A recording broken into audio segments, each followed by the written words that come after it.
Hey, welcome back. This episode is all about privacy.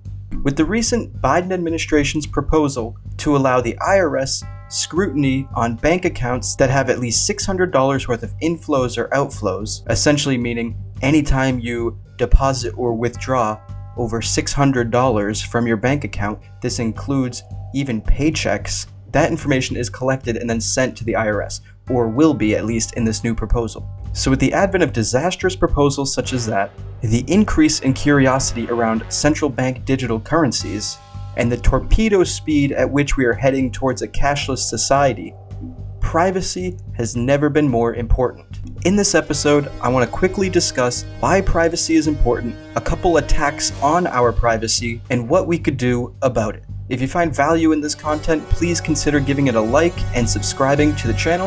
On that note, let's jump right into it. So what is privacy and why is it important? I'm sure many of us are thinking, well, that's kind of a silly question. We all know why privacy is important. But this is how privacyinternational.org describes privacy and its importance. Privacy is having the choice. It is the right to decide who we tell what, to establish boundaries, to limit who has access to our bodies, places, and things, as well as our communications and our information. It allows us to negotiate who we are and how we want to interact with the world around us, and to define those relationships on our own terms. Privacy is foundational to who we are as human beings, and every day it helps us to define our relationships with the outside world. It gives us space to be ourselves, free of judgment, and allows us to think freely without discrimination. It gives us the freedom of autonomy and to live in dignity. In addition, privacy is a right that as such also enables our enjoyment of other rights, and interference with our privacy often provides the gateway to the violation of the rest of our rights. That last point is the most important point I want to press home. Privacy is a right, and that right enables our enjoyment of other rights, and the interference with our privacy often provides the gateway to the violation of the rest of our rights. This is why the concern for our privacy is of the utmost importance. The Biden's proposal to empower the IRS rattles banks and their customers. A May document from the Department of the Treasury outlines a number of the Biden administration's revenue proposals for the 2022 fiscal year. To help fund its new initiatives, the Biden administration wants banks to report more customer information, and account holders aren't happy. So what is the Biden administration proposing exactly? They believe by scrutinizing the bank accounts of average Americans, somehow under the guise of going after the rich, but they believe if they can scrutinize the bank accounts of average Americans, they can collect billions of dollars of revenue that otherwise should have been taxed in the first place.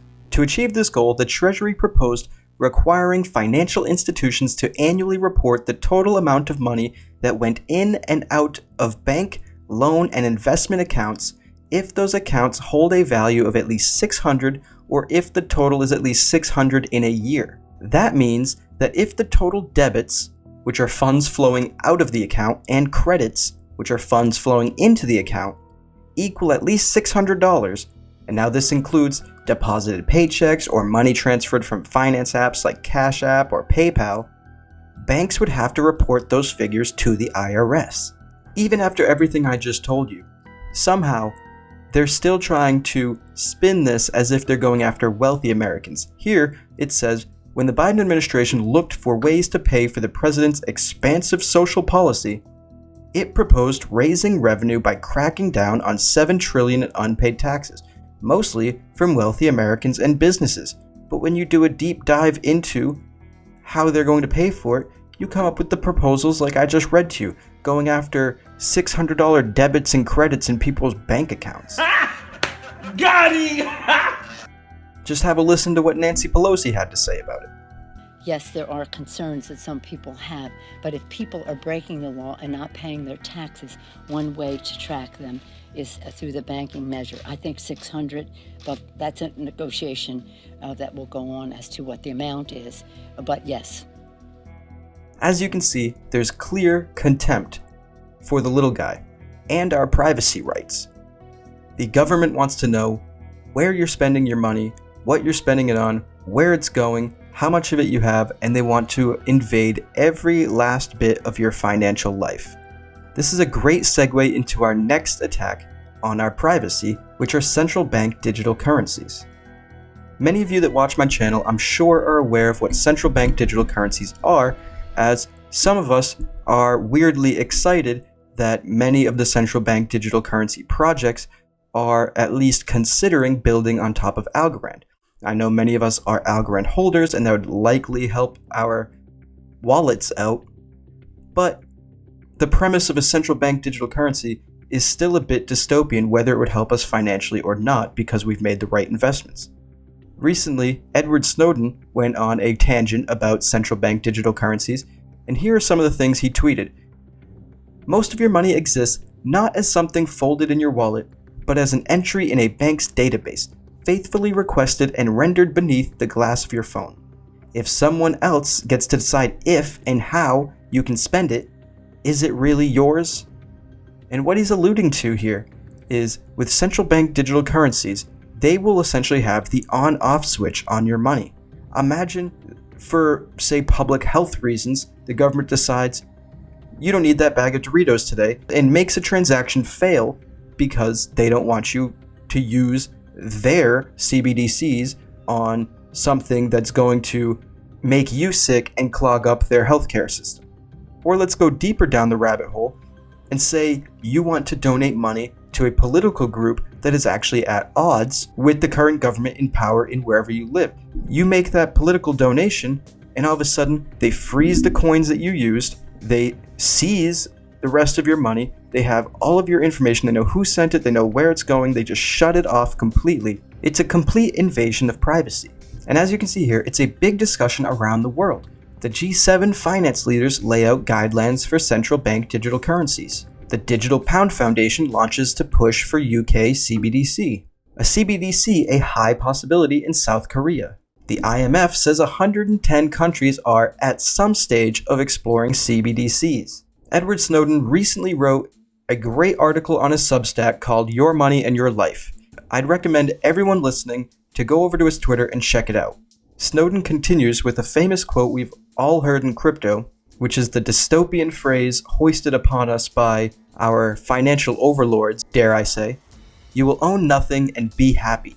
He goes on to say a CBDC is a perversion of cryptocurrency, or at least the founding principles and protocols of it. A crypto-fascist currency expressly designed to deny you the basic ownership of your money by installing the state at the center of every transaction. He took a lot of heat for these comments and that portion of his article because people essentially were like, oh, you don't own your money anyway, they've always been banknotes, blah, blah, blah. This is true to an extent, but at least with cash, you've always been able to go to any teller you want, any store you want, exchange the cash for the goods, there's no middleman. With the CBDC and the erasure of cash altogether, this allows the government to oversee every transaction you do and put a stop to any of the ones they don't like.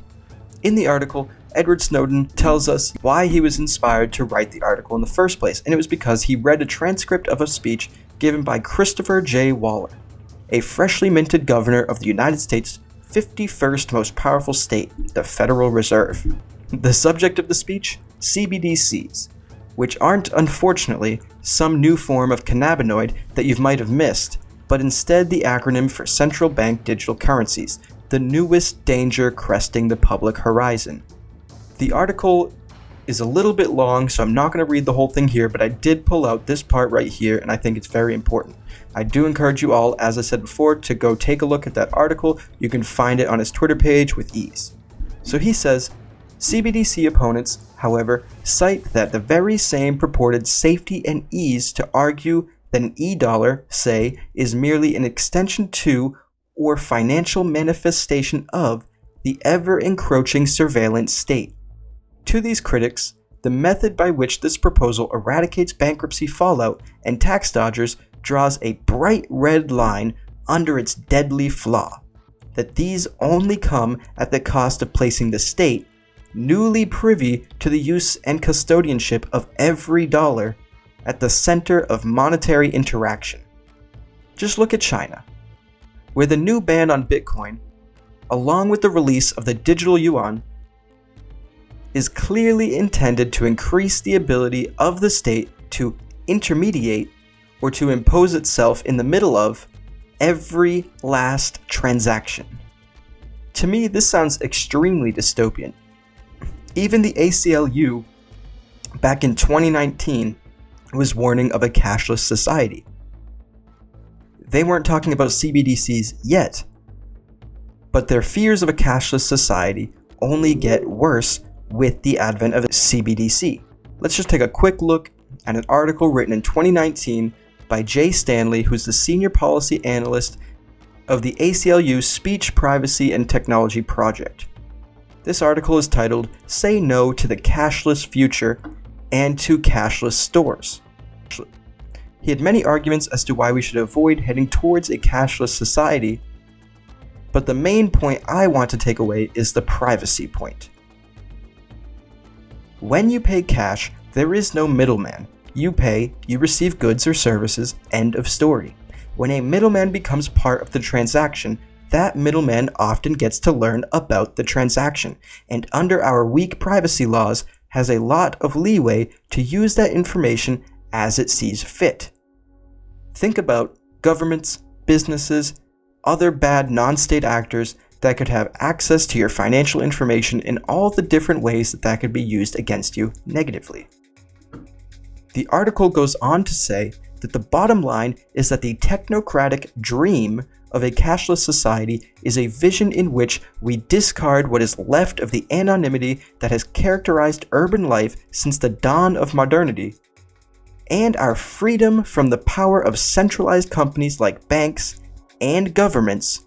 Doing without cash may be convenient at times, but if we lose cash as an option, we're going to regret it later.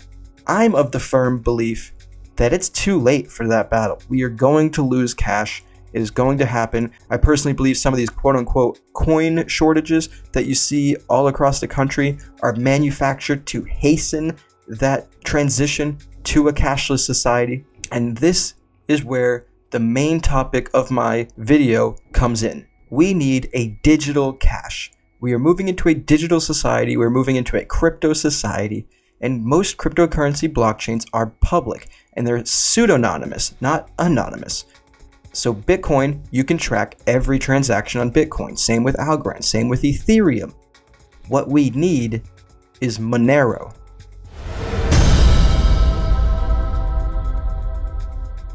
Monero is a secure, private, untraceable cryptocurrency that keeps your money confidential. It is grassroots, open source, and dedicated to privacy and freedom. Monero is the oldest privacy coin in crypto. It was created in around 2014, and to this day, it is at the top for privacy coins. As stated, Monero is the leading cryptocurrency focused on private and censorship-resistant transactions. The majority of existing cryptocurrencies, including Bitcoin and Ethereum, as I stated, have transparent blockchains, transactions that can be verified and/or traced by anyone in the world. This means that sending and receiving addresses of these transactions could potentially be linked to real-world identities. Monero, on the other hand, uses various privacy-enhancing technologies to ensure the anonymity of its users. Monero transactions are confidential and untraceable. Unlike selectively transparent alternatives like Zcash, Monero is the only cryptocurrency where every user is anonymous by default. The sender, receiver, and amount of every single transaction are hidden through the use of three important technologies: stealth addresses, ring signatures, and ring CT. I'm not going to go do a deep dive on these three technologies in this video. If you would like, I can make another video about this, or you could find some inspiration in this video and do some further research for yourself. Because every transaction is private, Monero cannot be traced. This makes it a true fungible currency. Merchants and individuals accepting Monero do not need to worry about blacklisted or tainted coins. The most important point here is Monero is electronic cash. Monero provides the same anonymity as cash does. When you go to a store and you pay for cash, nobody knows who you are, there's no record of what you bought. Monero provides that same anonymity. Monero is electronic cash that allows fast, inexpensive payments to and from anywhere in the world. There are many reasons why an untraceable and private cryptocurrency would be necessary. Just look at this example right here, where European nations begin seizing private pensions. This was over 10 years ago now. However, examples like this happen all over the world, where governments seize the assets of its citizens for one reason or another. Usually, it's because of bad financial management on the part of the government. As you see here, Hungary, Poland, and 3 other nations take over citizens' pension money to make up government budget shortfalls. Imagine having a private asset that nobody even knew existed and couldn't trace back to you and had no idea you had. That's exactly what Monero offers. Monero is that load of cash underneath your mattress, except it's digital. It's held in a wallet. It's held in an online wallet or an offline wallet if you hold it in cold storage, which you should do. But it allows you the privacy to interact with this new digital world with the anonymity and security as if you were still existing in a cash-based society, which will quickly disappear. Many people don't believe it, but it's happening. I give it 5 years before there's hardly any cash left. I did also want to quickly mention, there are also crypto mixing services, but some of these services may be illegal, but mixing services or tumbling services also allow for the ability to make your holdings untraceable essentially. A cryptocurrency tumbler or cryptocurrency mixing service is a service offered to mix potentially identifiable or tainted cryptocurrency funds with others so as to obscure the trail back to the fund's original source. As stated before, this might actually be illegal. It's a gray area currently. I don't advise doing it. However, I just wanted to put it out there that service is out there to maintain your privacy if you so wish to use it. Now, one of the biggest concerns about Monero is the concern that governments will ban the listing of Monero on centralized exchanges. This problem has been quickly addressed by the Monero community, and workaround solutions are currently underway. If Monero gets banned from all centralized exchanges, one, there would likely be a few decentralized exchanges where you could find Monero, but two, the Monero devs have been working diligently on a Bitcoin Monero atomic swap. This would allow users to swap between Monero and Bitcoin without the need of an exchange. Back at the end of September, Monero posted on their Twitter the first user interface of Monero Bitcoin atomic swaps has been released, and it was noted that this first user interface was built on the Comet network. I have yet to use this atomic swap. I'm not exactly sure how it works, but in a recent video I watched on the Monero YouTube page, this is just one of 3 different swapping services that are currently in the works. It's just the first one to go live, it seems. On it. So we have 3 independent groups working on this all at the same time. So there should be 2 more in the works. I'm excited to see what they look like. I'll be excited to test them out and see how easy they are to use. But this is a great step in ensuring that people who want to have access to it will always have access to Monero, whether governments say you can buy them on centralized exchanges or not. They can't stop peer-to-peer atomic transactions from people all across the world. They can stop exchanges from listing it, but that's about it. They cannot stop peer-to-peer Monero transactions, especially when you have easy-to-use atomic swap features that allow you to easily go to and from one asset to the other. Well, this has been great. I think I covered everything I would like to cover. If you found value in the video, please hit that thumbs up, smash the thumbs up as Graham Stephan likes to say, and give me a follow, and subscribe to the channel. It really helps out a lot, and I appreciate you greatly for doing so. That being said, I'm going to wrap this one up. I hope you enjoyed it, and I will catch you in the next one. Peace out.